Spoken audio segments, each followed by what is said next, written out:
Friends, इस video में जानेंगे हम what is the actual difference between the zeros, root and solution in the polynomial. कि हमने जब पॉलिनोमियल पढ़ा था तो जीरोस और जो रूट्स की हमने वैल्यू निकाली थी किसी सेम पॉलिनोमियल के लिए, वो बिल्कुल एग्जैक्ट सेम वैल्यू आ रही थी। जब दोनों की वैल्यू किसी सेम पॉलिनोमियल के लिए बिल्कुल एग्जैक्ट सेम आ रही है तो हम इन वर्डों को क्यों डिफरेंट डिफरेंट यूज कर रहे हैं। कहीं पे हम वर्ड यूज कर रहे हैं जीरो और कहीं पे वर्ड यूज कर रहे हैं रूट। ऐसा हम क्यों कर रहे हैं इसे समझेंगे एक एग्जाम्पल के थ्रू। तो इसके लिए मैं सबसे पहले एक एग्जाम्पल कंसीडर करूंगा। Let a polynomial is px is equal to x square plus 5x plus 6। ये कोई पॉलिनोमियल मैंने कंसीडर करा px is equal to x square plus 5x plus 6। अगर मैं आपसे कहूं कि इसमें जो अगर मैं x की वैल्यू, x की वो मैक्सिमम वैल्यू कितनी हो सकती है जिनके लिए ये पॉलिनोमियल जीरो हो जाए, ये पॉलिनोमियल जीरो हो जाए, तो आप देखोगे सबसे पहले इसकी डिग्री 2 है। तो इसका मतलब ये है कि अगर इसकी डिग्री 2 है तो x की वो मैक्सिमम पॉसिबल जो वैल्यू हो सकती हैं 2 हो सकती हैं। वो दो जो वैल्यू होंगे अगर आप इसकी वो वैल्यू फाइंड आउट करोगे तो आपको जो मिलेंगे एक -2 मिलेगी और एक -3 मिलेगी।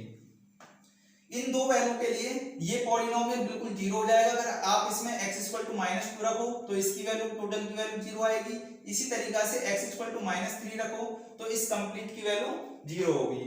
अगर मैं इसी पॉलिनोमियल को, इसी सेम पॉलिनोमियल को x² + 5x + 6 को =0 रख दूं, =0 रख दूं और मैं तब आपसे कहूं कि x की वो पॉसिबल वैल्यू क्या हो सकती है जिनके लिए बिल्कुल जीरो हो जाए।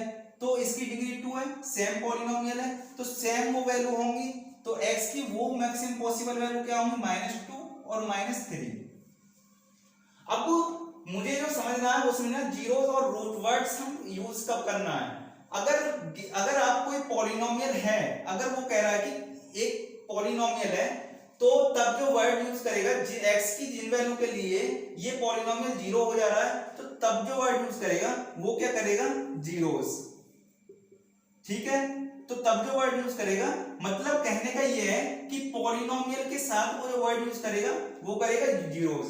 अगर मैं पॉलिनोमियल को, अगर उसी सेम पॉलिनोमियल को जीरो के इक्वल रख दूं तो ये क्या, ये कंप्लीट क्या बन जा रही है, इक्वेशन।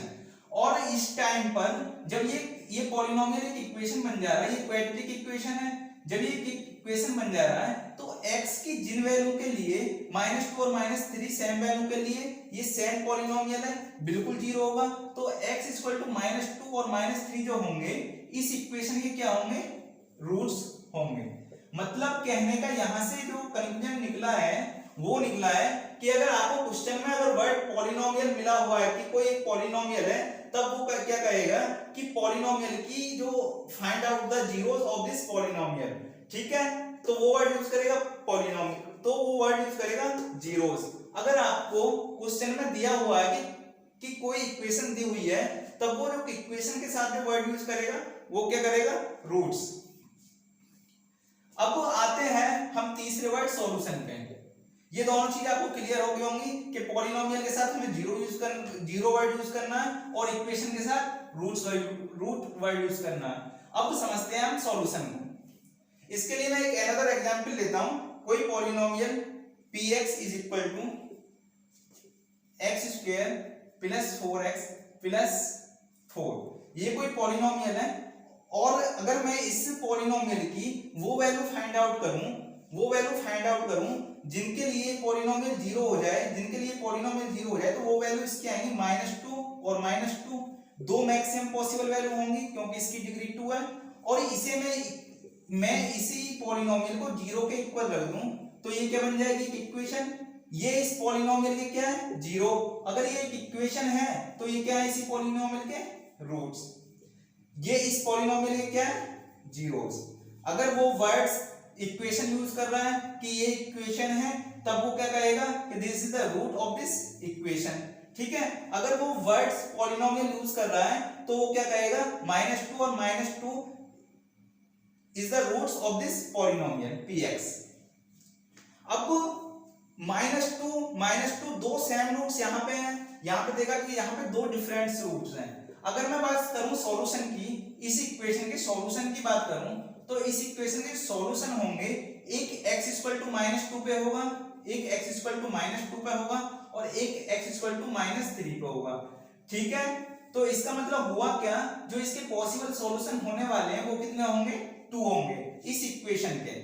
इसी तरीका से अगर मैं इस इक्वेशन की बात करूं x² + 4x + 4 = 0, तो इसके रूट्स क्या है, -2 सेम रूट्स हैं, तो इसके जो सॉल्यूशन होंगे x इक्वल टू एक -2 पे होगा और दूसरी भी जीरो इसकी सेम है तो दूसरा भी सेम सॉल्यूशन होगा x इक्वल टू -2 पर। इसका मतलब क्या हुआ कि इसके जो सॉल्यूशन होंगे मैक्सिमम पॉसिबल सॉल्यूशन कितने होंगे, 1 होगा। ठीक है, तो ये सॉल्यूशन है। सॉल्यूशन ऐसा नहीं है कि अगर किसी भी कोई इक्वेशन गिवन है, अगर उसके 2 रूट्स हैं तो जरूरी नहीं है कि उसके 2 सॉल्यूशन हो। अगर दोनों रूट्स डिफरेंट हैं तो उसके 2 सॉल्यूशन होंगे, अगर दोनों रूट सेम है तो उसका सॉल्यूशन कितने होंगे, एक सॉल्यूशन होगा। तो ये एक्चुअल डिफरेंस था जीरोस और रूट में। और सॉल्यूशन क्या होता है, सॉल्यूशन में ये जरूरी नहीं होता कि किसी भी अगर इक्वेशन के सॉल्यूशन में ये कोई जरूरी नहीं है कि अगर किसी इक्वेशन के 4 रूट हैं तो उसके 4 सॉल्यूशन होंगे। अगर 4 रूट सेम हैं तो उसका सॉल्यूशन फिर भी एक सॉल्यूशन रहेगा। अगर किसी पॉलिनोमियल के किसी इक्वेशन के 4 रूट डिफरेंट हैं तो उसके 4 सॉल्यूशन होंगे। तो ये इनमें एक्चुअल डिफरेंस था। अगर आपको ये वीडियो पसंद आए तो वीडियो को लाइक करो, चैनल को सब्सक्राइब करो। Thank you.